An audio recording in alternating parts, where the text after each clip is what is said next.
দেখব। সুবিধার জন্য আমরা শব্দগুলোকে 3টা দলে ভাগ করেছি। আমাদের প্রথম গ্রুপটা হলো কাজ এবং কর্তব্য নিয়ে। এই শব্দগুলো শুনলেই কেমন যেন শক্তি, দায়িত্ব আর একটা সীমানার কথা মাথায় আসে। চলুন দেখে নিই প্রথম শব্দটা কি। আমাদের প্রথম শব্দটা হলো ইম্প্যাল। এর মানে হলো ভেতর থেকে একটা তীব্র চাপ অনুভব করা বা কাউকে কোনো কিছু করতে একরকম বাধ্য করা। যেমন স্লাইডের এই উদাহরণটা দেখুন।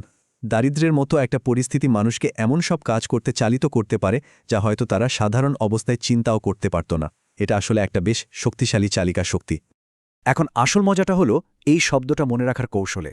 দেখুন, ইম্প্যাল শব্দটা শুনতে কিন্তু অনেকটা আই অ্যাম কম্প্যালডের মতো, যার মানে হলো আমি বাধ্য।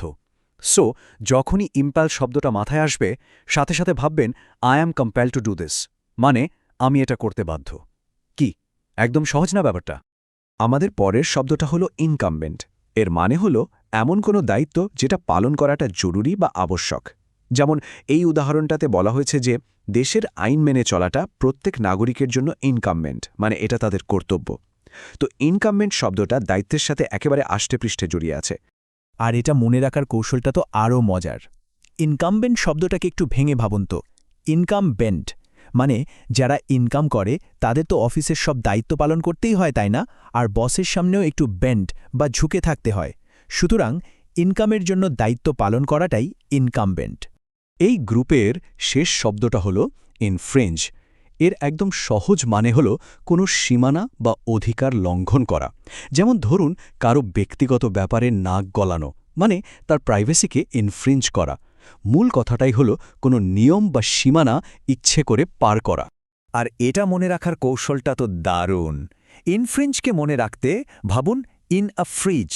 ধরুন আপনি অনুমতি না নিয়ে কারো বাড়িতে ঢুকে সোজা তার ফ্রিজ খুলে খাবার খাচ্ছেন। এটা তো এক ধরনের সীমানা লঙ্ঘন, তাই না? ঠিক এভাবেই ইনফ্রিঞ্জ মানে হলো নিয়ম বা অধিকার ভেঙে ফেলা। বেশ, চলুন এবার পরের গ্রুপে যাই। এই গ্রুপের শব্দগুলো আমাদের চলার পথের নানা বাধা আর আমাদের বিভিন্ন দৃষ্টিভঙ্গি নিয়ে। জীবনে তো আমরা হরহামেশাই এই দুটো জিনিসের সামনে পড়ি। আমাদের প্রথম শব্দ ইম্পেডিমেন্ট। এর সহজ মানে হল বাধা বা প্রতিবন্ধকতা। এটা কোনো শারীরিক বাধাও হতে পারে, আবার কোনো কাজের উন্নতিতে বাধাও হতে পারে। যেমন এই উদাহরণে ভারী তুষারপাতটা ছিল ভ্রমণের পথে একটা বিরাট ইম্পেডিমেন্ট।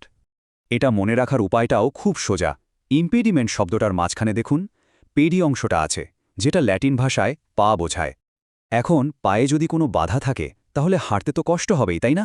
সুতরাং ইম্পেডিমেন্ট মানেই হল কোনো কাজে বাধা। এর পরের শব্দটা হল মিগার।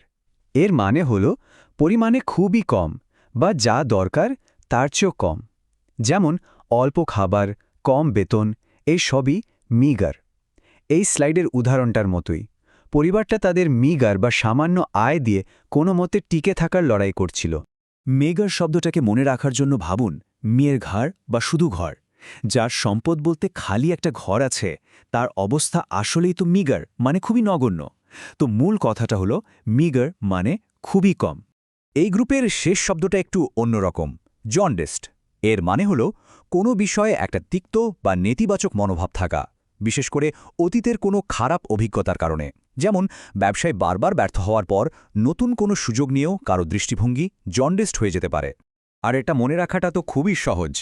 জন্ডিসড শব্দটা এসেছে জন্ডিস বা জন্ডিস রোগ থেকে। জন্ডিস হলে কি হয়? রোগীর চোখ হলুদ হয়ে যায় আর সে সবকিছুই কেমন যেন হলুদ দেখে। ঠিক তেমনি জন্ডিসড ভিউ মানে হলো কোনো কিছুকে খারাপ বা নেতিবাচক দৃষ্টিতে দেখা। এবার আমরা চলে এসেছি আমাদের একেবারে শেষ গ্রুপে। এই শব্দগুলো মানুষের চরিত্র, আচরণ আর তাদের জীবনযাপন নিয়ে।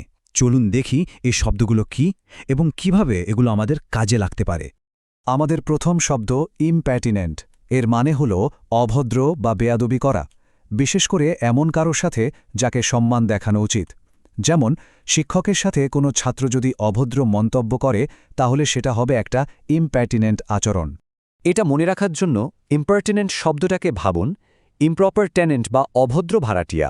যে ভাড়াটিয়া বাড়ির মালিককে কোনো সম্মান দেখায় না বা খারাপ ব্যবহার করে, সে হলো একজন ইম্পার্টিনেন্ট ভাড়াটিয়া। কি দারুণ কৌশল, তাই না? এরপরের শব্দটা হল ইনঅ্যাডভার্টেন্ট, মানে অনিচ্ছাকৃত বা অজান্তে হয়ে যাওয়া কোনো ভুল। এটা ইচ্ছে করে করা হয়নি।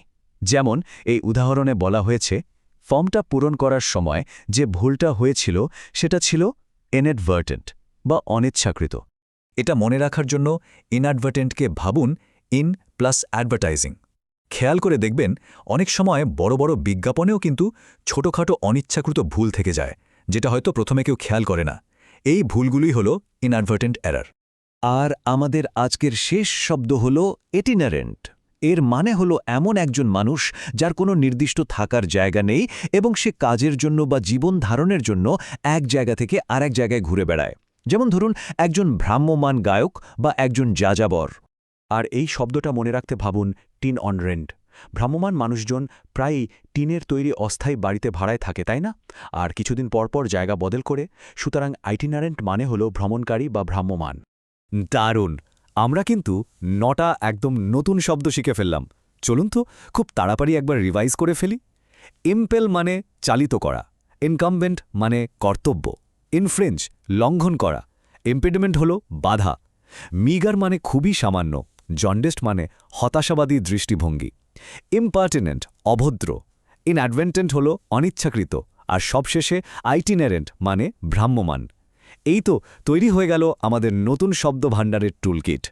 মনে রাখতে হবে, একটা সঠিক শব্দ কিন্তু একটা সাধারণ বাক্যকে অসাধারণ করে তুলতে পারে আর নিজের চিন্তাভাবনাকে আরও স্পষ্টভাবে প্রকাশ করতে সাহায্য করে। এখন প্রশ্ন হলো, এই যে নতুন শব্দগুলো শেখা হলো, এর মধ্যে কোনটা পরের আলোচনায় প্রথম ব্যবহার করা যেতে পারে? এটা কিন্তু ভাবার মতো একটা বিষয়।